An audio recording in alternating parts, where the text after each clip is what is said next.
Have you ever wondered how the NFL does everything, how the policy, how the rules work? Have you ever wondered what is a NFL player or a coach or part of the media has to understand something? Hi, my name is Markus CARMON. I work as sports journalism for about a couple years now, and I'm about to inform you on how it works, how the sports industry works. What is the NFL sports policy? The NFL sports policy is a set of rules and guidelines established by the league regulations of how teams, players, and journalism act. It defines how the reporters can access locker rooms, how the interview conducts, and what type of questions can be asked on the purpose of the policy, how to do things, how to talk, how to generally sit there, be able to ask questions correctly without. Oh, and there's some things you can't say. You can't ask personal things without having the consent for it. But at the same time, there's nothing that you can sit here and state that it's nothing on the lines. That's how you develop stories. That's how you talk about everything. That's how you get to know what about the NFL player. Make sure you get the right information. Next thing, the player and coaches guidelines is an NFL requirement that coaches to be available to media several times per week. That means during practices, during games, after practice, pre-game practice, any of the 9 yards.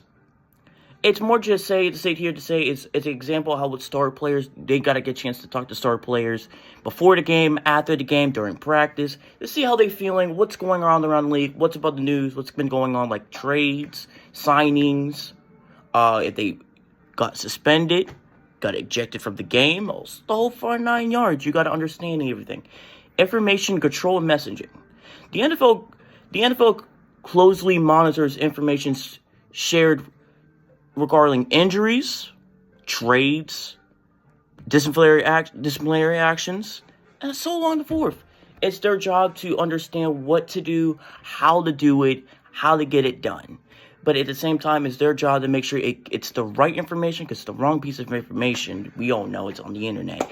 It will get out to the round world. It will be very bad. Everyone won't understand it, and it will be very hard to understand what they're talking about if you don't know everything. It's kind of weird. Next piece I got for y'all is impact on sports journalism. Because of the NFL's strict media policy, sports journalism is kind of hard, because we got to be very easy. I got to take pieces. We can't give you the full pieces, how we feel, how we act. We got to be more direct. We got to be more informative. We got to be more in the spacing of what we're saying, what we're doing. Because if we don't, we'll get it all wrong. And we don't want to be wrong. We want to make sure we have every last piece of information. Make sure we give y'all the right information so you can tell your friends, your family, whoever, that what we're doing, what we're doing is correct. And we don't, because we will get in trouble. We can get in trouble for spreading misinformation. We can get in trouble for trying to say the wrong things. There's things in the lines of that. And that's so forth. On the other hand, of the NFL guidelines to protect the players, and we have to protect the players' policy and their privacy. We can't just say everything. We can't talk about their wedding if they didn't give us consent or they didn't make it public.